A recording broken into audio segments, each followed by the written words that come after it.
Okay. All right, Tim, did you bring some questions for us to talk about today?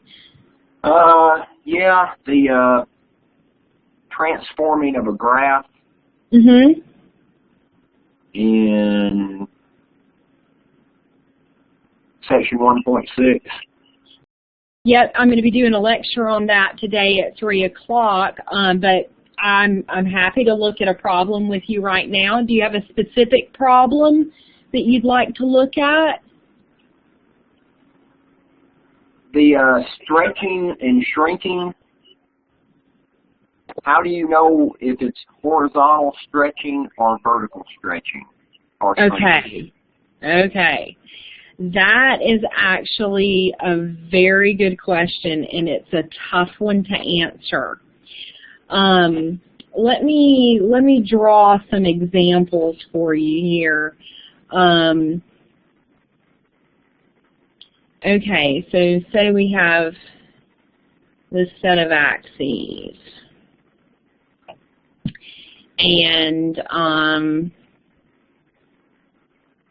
say we have the x squared function as our parent function, so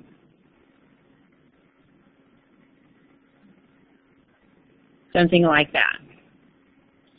And we have transformed that graph. Okay, so this right here is y equals x squared. If I go and look at the graph of y equals 4x squared, because okay, let me back up a second, and this is actually what most of our lectures over today. So I'm gonna write the general form for the square root function, and I'm leaving spaces on purpose. Minus squared.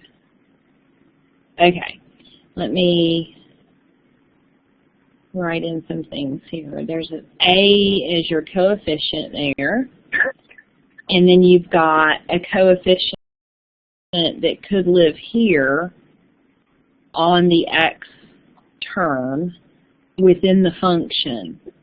And when I say within the function, it's before it gets squared. You've got a value here and a value here.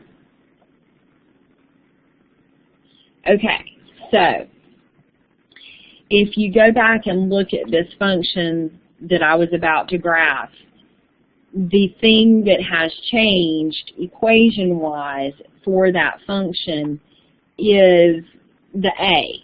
In this first one that I graphed, good old y equals x squared, A is equal to 1. You don't see it. It's the coefficient on the entire function. So here I've changed that coefficient, or what's sitting in the A position, to 4. Whenever your A coefficient is the value that's changing, A is going to be talking about a vertical stretch, or I don't use the word shrink, I use the word compress.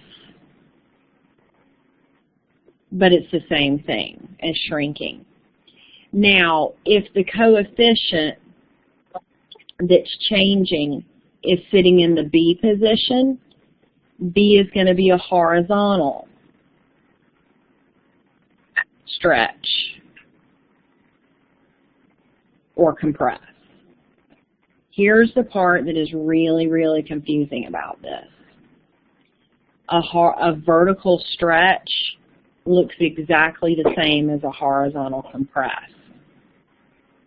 A vertical compress looks the exact same as a horizontal stretch. It's very tricky. It's even tricky for me to decipher between them. I have to look at the equation and see what's actually changing in the equation. So if I go back and I graph this y equals 4x squared because, and like I said, we'll learn this in our lecture today, because 4 is greater than 1, it's actually going to constitute a vertical stretch. So this thing is going to look like this.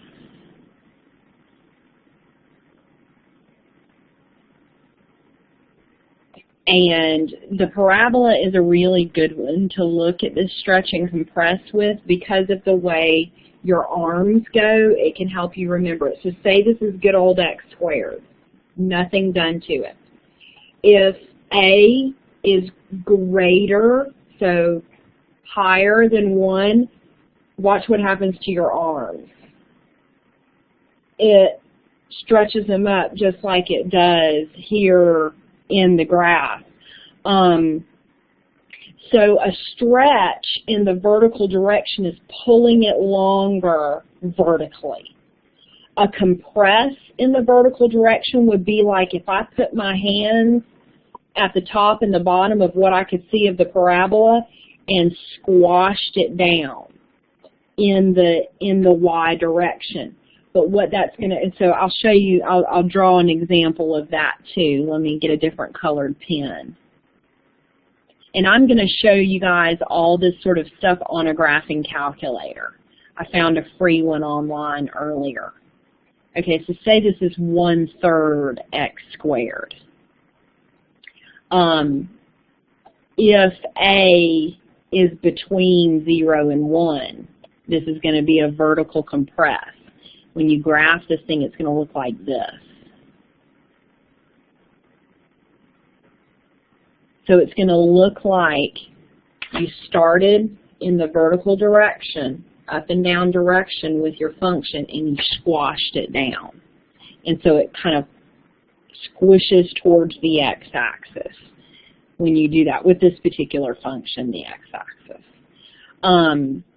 So that is vertical stretching and compressing. But look, if you notice this vertical compress, if you are flipping your thinking and thinking about pulling it and squishing it in the horizontal direction, it looks like you have taken that same function, y equals x squared, the pink one in the center, and stretched it horizontally as well. Does that make sense, Tim, when I say a vertical compress looks the same as a horizontal stretch would? Yeah, on the graph it does, correct? Yes, correct. But they show up in 2 different places within the equation. Right.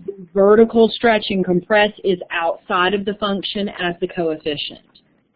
The horizontal stretch and compress happens on the inside of the function, so before it gets squared, before you take the root of it, whatever function you're doing, as the coefficient of the x term. Okay. All right. That makes sense. The ones that were giving me problems on the homework was the cube root and square root. Okay, yeah, that's what those are. It's much more difficult to see these properties with those types of functions. Luckily, 9 times out of 10, they're going to give you a graph to look at. And so as long as you know, to choose, you'll have like 4 graphs to choose from, choose the right graph. So as long as you know what each of those positions does to it, you're more likely than not going, and they'll probably give you the function as well. Is there any one of those in particular that you want to look at with me? We can look at any one of them you want because they were all about the same. Okay, let me take us out. I'm sorry, I didn't hear you. And I muddled through them and got through them, but okay. One of those I don't know if I really understood how I got through. Yeah, hopefully today's lecture will really, solidify your understanding of it. But I'm glad you brought it up because it's very timely that you choose this topic to ask me about. Let me, oops. Now the lecture today is at 3? 3 o'clock, correct. Is it going to be on the same screen? No, it'll be in the other room. It'll be in the main classroom instead of my office. I mean, I'll be in my office, but I have an office set up in Blackboard, and I have a classroom set up in Blackboard. If you need me to send you the link to the classroom, I'm happy to do that, Tim. It should be on the D2L on the news, is it? Or the news feed, isn't it? Should.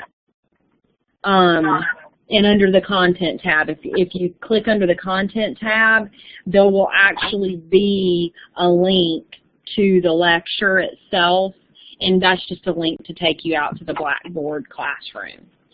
Okay, so I'm going to sign in here. I'm already signed in. Good.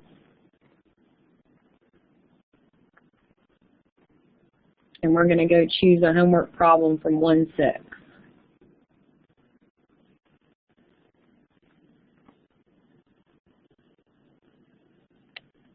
I've got to click on all this so it'll open up the question. Sorry. It's okay.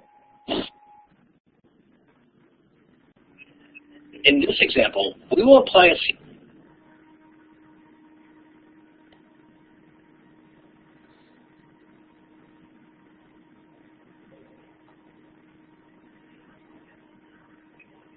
Okay. Let me just choose a random one. Maybe we'll get a good one here.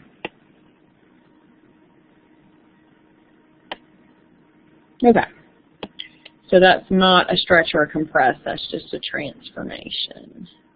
Okay, here's one that has, okay, so if you see, it doesn't even tell you what the function is, but you can see that it's kind of generally saying f of x, meaning the function, whatever that function might be.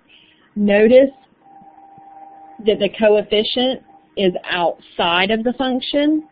That is an A coefficient, not a B coefficient. So that means it's going to deal with a vertical stretch or compress.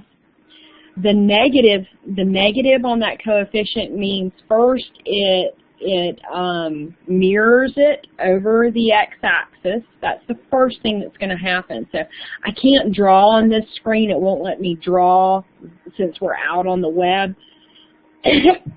Pardon me. But if you look at the top, that's the function, that's the parent function that they're considering. So the fact that A is negative reflects it, the entire function, across the x-axis. So you could imagine those the two little lines that are going like this, they're going to flip up over the x-axis first. So your open circles move to the top over the x-axis, and it's slanting the opposite way. So instead of slanting this way, it's going to completely flip and slant the other way with the two white circles up. So right now, just knowing that fact, you could discount B and D. Do you understand that, Tim? Uh-huh. Okay, so you see that right now, the only possibilities would be A and C, just from the fact that A is negative. Now, because A, the coefficient A, the absolute value of it lies between 0 and 1, this is going to be a vertical compress instead of a vertical stretch. So if you look at A, it doesn't really look like A has been stretched or compressed. All it does is looks like it flipped it up over the x-axis. If you look at C, it looks like after it flipped it over, they took a weight and put it on top of it and pressed it down towards the x-axis. So that is a vertical compression that you're looking at there. So C would be your answer. Okay. Let me see if I can find a horizontal stretch or compress to look at. Okay, so this example doesn't have neither vertical nor a horizontal stretch or compress. There's no coefficient sitting in front of the function, and there's no coefficient on the x term. Do you see that? Yes, ma'am. Okay. Yeah, that was just a move, a shift up, yep, left. just translating it. Okay, so this is a vertical stretch because 3 is your coefficient. It's outside the function, and it's greater than 1. Okay. It also has a translation to the left 1 and down 2. But I think you've got the shifting okay, don't you? Right. Okay. Yeah, it's just, like I said, whether or not it's a vertical or horizontal, but you explain that one now at least. Okay, so here we go. Square root function, notice the coefficient on the x inside the function is a -1. So, and actually this is not a stretch or compress, it's instead of reflecting this way, it reflects this way when the negative is on the inside like that. Let me find a different one to look at. Actually, let's go back to that one because that's kind of important. So when I told you if A is negative, it flips over the x-axis from its current form. When the B is negative, it flips across the y-axis, so in the horizontal direction. So if you have the square root of 2, you know the square root of 2 normally looks like this. The plus 2 is going to shift it left a couple. Actually, left a couple. Let's see, I'm trying to make sure that looks correct. I can't do it in my head. Left a couple, and then it's going to take that shape and flip it like to the opposite direction in the horizontal because the negative's on the inside. So, good old square root of x, because I can't seem to get my left and right correct looking in the reflective video camera there. Good old square root of x looks like this. Okay? And so the first thing that happens is it gets moved 2 to the left, so here.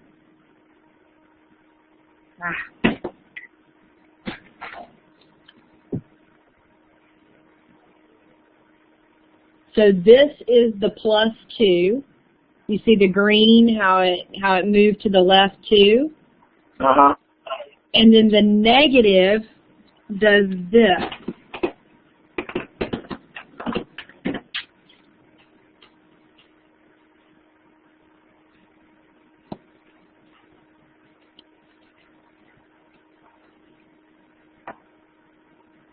So your final one would be, it looks like D to me when I'm looking at the choices.